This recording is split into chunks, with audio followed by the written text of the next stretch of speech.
This is going to be the tale of two candidates in this segment on the specific ability to intellectually, cognitively handle doing something, seeing it didn't go ideally, adjusting course, and nailing the second attempt at it. Like normal adults can do, right? And then the other candidate, I won't name his name, struggling more each time one particular thing takes place. So we will be getting to a brutal Trump clip, actually a few clips encompassing this. But first, let me compare it, contrast it with Kamala Harris doing what you'll see Trump fail to do. She appeared on The View a little while ago, and she delivered an answer that while I think it's fine because I have a certain view of Biden's presidency, politically, it garnered backlash, and then we'll look at how she adjusted. If anything, would you have done something differently than President Biden during the past 4 years? There is not a thing that comes to mind in terms of, and I've been a part of most of the decisions that have had impact. Yeah. The work that we have done, for example, capping the cost of insulin at $35 a month for our seniors is something I care deeply about allowing Medicare to negotiate drug prices. Yes. And bring the cost of prescription medication down for seniors, but my intention is to expand that for all Americans. Mm-hmm. The work we have done to invest in American industries, whether it be in terms of manufacturing and creating almost 800,000 new jobs around manufacturing, those were all a shared priority. Well, So, first of all, please do remember to click that subscribe button if you haven't already, as we're working towards 1 million subscribers. Thank you all so much who've already subscribed. You understand why, given Biden's approval rating and a lot of, let's be honest, misnomers about his presidency, it's an easy attack line for Republicans to go, see, anyone who wasn't supporting Biden but is now supporting Kamala, you shouldn't because she's saying she wouldn't do anything differently. Now, her point to me is solid, which is, look at the achievements. Yeah, I'm proud of those things. That is something I want to continue. And she's the current vice president, so she can't go, well, this thing is terrible, this thing. So she gave that answer. But it did become a huge talking point in right-wing media, and it was hurting her politically, I'd assume. And she also, I can't play this because late night shows get really weird about copyright, but on Colbert got asked the same question, and it definitely was sort of is she dodging? What's going on? This feels kind of weird. And then, because she is an adult who understands how to navigate a situation like this, she adjusted course, got a better, more succinct answer that didn't allow for as many pressure points for Republicans to attack. And on Fox News, she delivered this message. Let me be very clear. My presidency will not be a continuation of Joe Biden's presidency. And like every new president that comes into office, I will bring my life experiences, my professional experiences, and fresh and new ideas. I represent a new generation of leadership. I, for example, am someone who has not spent the majority of my career in Washington, D.C. I invite ideas, whether it be from the Republicans who are supporting me, who were just on stage with me minutes ago, and the business sector, and others who can contribute to the decisions that I make about, for example, my plan for increasing the supply of housing in America and bringing down the cost of housing. And she continues, and we've seen these policies before, so we'll charge forward, but there it is. It doesn't contradict what she said before. She's not denouncing Biden's presidency, because that would be strange as the vice president to Biden. And if you have, I'd say, the proper understanding of the policy record of Biden, you'd want to stand by a bunch of those achievements that are doing good things in people's lives. But there is, in large part because of the successful right-wing media operation, a perception around Biden that she's not going to want to associate with. And that's what she delivered there, saying, essentially, I stand by our achievements, but I'm going to bring new ideas. I'm a different person. I have different experiences. I didn't spend my life in the same place as Biden. I came to this point in my life differently, as we all do. And so that's going to come, as well as me coming into office at a different moment with different solutions, different ideas, different people advising me. And I also represent a new generation of leadership. That, if you were to poll it, I can tell you, regardless of where you stand on this, would be a more popular answer than the one she gave before, and definitely the one that she gave on Colbert. Why?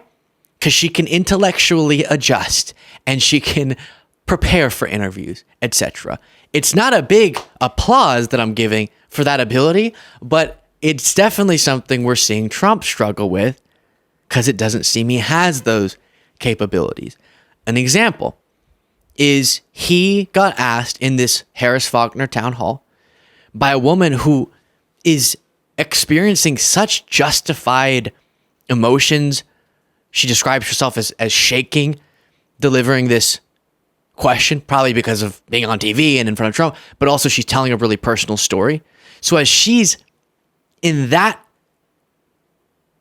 serious of a moment, you'd think the least Trump could do in terms of respecting her and other people like her is actually have a thoughtful answer, but he doesn't. And then I'll flash back to the last time he's tried to answer the same question. Last year, I had broken my neck and I tried applying for any kind of assistance and was denied because I did not make less than $700 a month. And I'm shaking like a freaking leaf. I cannot stop. So I could not afford daycare. I obviously was having to go through physical therapy and a lot of issues, and I'm still having issues to this day. Right, I understand. But what kind of realistic changes that do you think you can provide single parents, married parents, any kind of parent to just simply afford children in today's world with the way things are? Fair, right? It is not fair. No. You never heard of Ivanka, right? Ivanka. My daughter drove me crazy on this. We had the simplest, most beautiful I gave you the largest tax cuts in the history of our country, okay? Larger than the Reagan cuts, larger. But my daughter, Ivanka, she said, Dad, we have to do tax credits for women, for the child tax credits. She was driving me crazy. Then I did it, and I got it just about done. Dad, you've got to double it up. I said, Ivanka, it was actually more complicated than the entire bill, but I got it done. And what we're going to do, and I'm going to because I understand exactly what you're saying, we're going to readjust things so that it's fair to everybody, because it's really not fair to everybody. But we have a lot, and we're going up higher, but we're also going to readjust because you have to make some readjustments. It's unfair to some people, and we're not going to have that. But she was the one that got it started. Those were our credits. Those were not the Democrat credits. A lot of Republicans said, rightfully, don't do it because we never get credit for that. We're not known for that. But the truth is, I wanted to put it all in the form of the tax cut. So I got the maximum tax cut, but we're also bringing down the taxes for companies and for people. We're bringing it down to 15%. And for companies, only if you make your product, build your... Okay. So you're hearing some things. If you really are being generous, you can say he set it up. And while he never just specifies in my 2017, tax, I think it was called like the Tax and Jobs Act, actually, when we decreased significantly taxes that disproportionately went to the top of the economic ladder, we embedded in that bill, because Ivanka pestered me so much, an enhancement of the child tax credit. I've previously told you about how while that was a much better part compared to the rest of the bill, it also had its issues with how it was implemented and the impact of it. But you're saying now, even though your party keeps opposing enhancements of the child tax credit, what you would do on childcare is that, but all you can say is up but adjust. What specifically are you saying? And this comes, as I know you know where I'm going, after he gave this answer on childcare. If you win in November, can you commit to prioritizing legislation to make childcare affordable? And if so, what specific piece of legislation will you advance? Well, I would do that, and we're sitting down. I was somebody, we had Senator Marco Rubio and my daughter Ivanka was so impactful on that issue. It's a very important issue. But I think when you talk about the kind of numbers that I'm talking about, that because look, child care is child care. There's something, you have to have it. In this country, you have to have it. But when you talk about those numbers compared to the kind of numbers that I'm talking about by taxing foreign nations at levels that they're not used to, but they'll get used to it very quickly. And it's not going to stop them from doing business with us, but they'll have a very substantial tax when they send product into our country.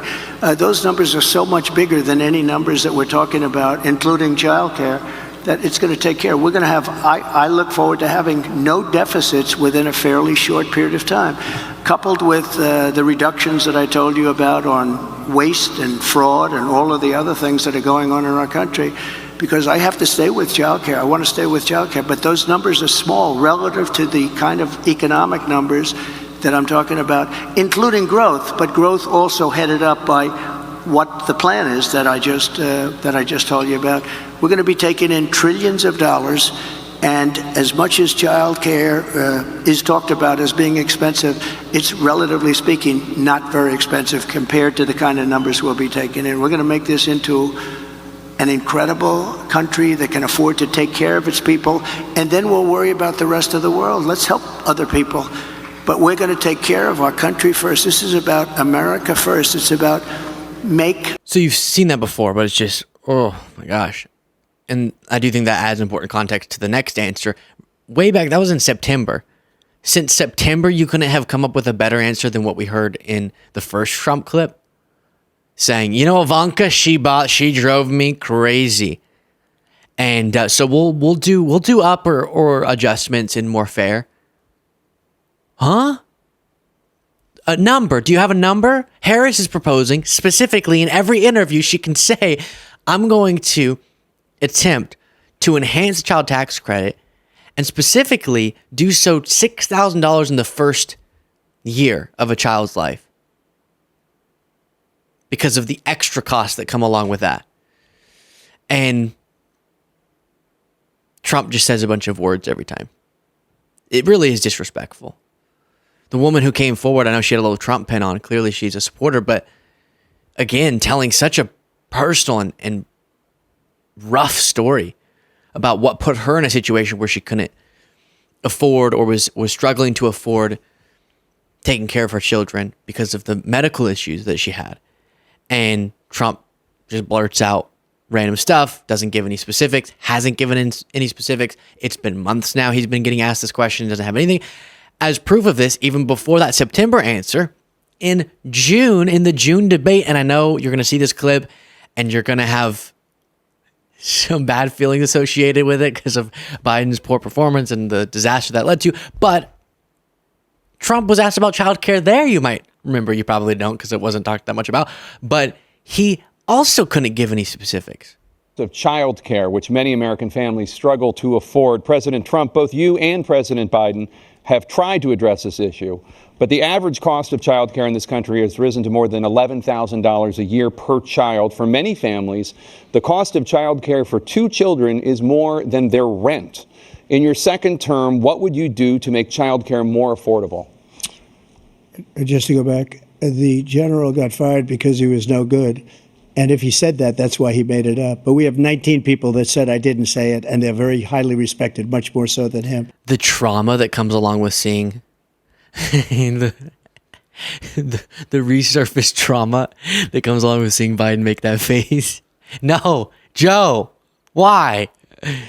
The other thing is, he doesn't fire people.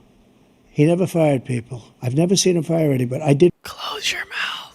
Fire a lot. I fired Comey because he was no good. I fired a lot of the top people at the FBI, drained the swamp. They were no good. Not easy to fire people. You'd pay a price for it, but they were no good. I inherited these people. I didn't put them there. I didn't put Comey there. He was no good. I fired him. This guy hasn't fired anybody. He never fires. All right, then for the sake of time, I'll skip forward to when Trump is asked a follow-up question. But all the next part, you can go look it up yourself. He just rants about then, let's skip forward for proof. Significant. He wants open borders. He wants our country to either be destroyed or he wants to pick up those people as voters. And I don't think we just can't let it happen. If he wins this election, Everything's terrible. Okay, so point is, doesn't get to childcare. And then Jake Tapper does ask a follow-up question.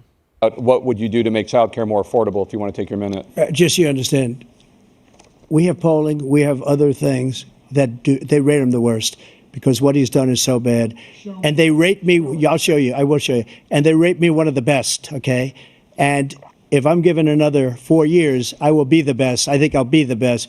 Nobody's ever created an economy like us. Nobody ever cut taxes like us. He's the only one I know. He wants to raise your taxes by 4 times. He wants to raise everybody's taxes by 4 times. He wants the Trump tax cuts to expire. So everybody, including the two of you, are going to pay 4 to 5 times. Nobody ever heard of this before. All my life, I'd grow up and I'd see politicians talking about cutting taxes. When we cut taxes, as I said, we did more business. Apple and all these companies, they were bringing money back into our country. The worst president in history by far, and everybody knows it. President Biden? Look. So never answers it. At the debate in September, at that town hall, he can't do it. How do you not just huddle up with your... Is it because he doesn't want to promise anything on the child tax credit? Doesn't want to promise anything on child care? Specifically, like, I definitely want to go as far as to say we should have universal child care.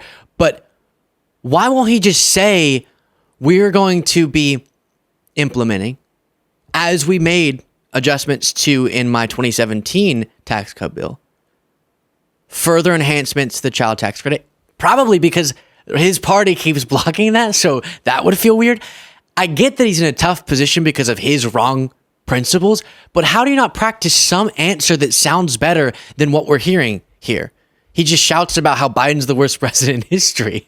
That doesn't do it. I would like to know what kind of programs or policies he could implement to reduce the parental stress with parents having to work 1, 2. I have family members who are working 3 jobs trying to make ends meet right now. Yeah. Spending more and more time away from their families. That's right. Well, we have big, What are you going to do on day one, Mr. President? Right. Child care is a #1 priority, and I have no choice because I have a daughter named Ivanka, and maybe you never heard of my Ivanka, but I have a daughter named Ivanka, and that's all she talks to me about is child care for the people, and she's the one that got it started, and Marco Rubio helped a lot, and a lot of the Republican senators, we put in a great child care, and we'll be expanding that, and that will help you a lot. You didn't put in a child care. And what does expanding child care mean? I guess talking about the child tax credit, but man, he's really light on the details. So point is, Harris' ability to specifically give child care related proposals, but also to adjust her answer whenever it seems like she got some attention for giving a bad answer, versus Trump giving that New York City childcare one that's 2 minutes that we've heard a bunch of times is like something you rarely see in politics. And we're talking about the numbers, and the numbers that you're looking at are bigger than the numbers that I'm looking at, but we're both looking at numbers, and the numbers that we're going to decrease and we're going to go up and down and side to, it just, how do you not figure out a better answer? I think it's because he can't ever be told that he did something wrong. So how could he adjust it? But remember, it's even more crazy if he does start saying, oh yeah, I also want to expand or increase is really the correct word, the child tax credit, given that it's his party who keeps blocking that. So he should be calling them out or something if that's his stance, but it's not. It's definitely not. I'm curious to hear what you thought in the comments. Support the show. Get the members only bonus show by clicking the join button below.